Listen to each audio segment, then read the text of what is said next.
We developed the anti-CD19 CAR T cells for patients with CD19 positive malignancies.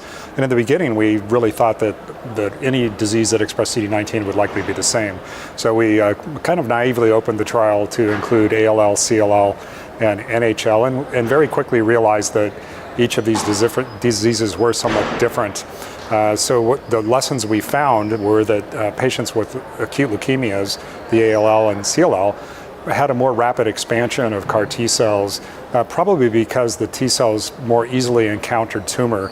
ALL and CLL, there's a lot of tumor in the blood and there's a lot of tumor in the bone marrow, and the CAR T cells can very rapidly encounter antigen and expand. In contrast, patients with like diffuse large B-cell lymphoma with extranodal masses or large tumor masses, it probably takes a longer period of time for the CAR T cells to actually encounter the tumor.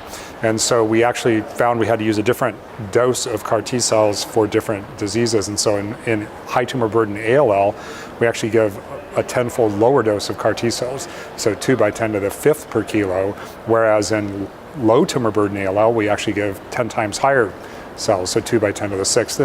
And CLL is somewhat similar, and lymphoma is around the 2 × 10⁶ level. So that was the first thing we learned. Second thing we learned is that the choice of lymphodepleting chemotherapy is absolutely critical to the success of the treatment.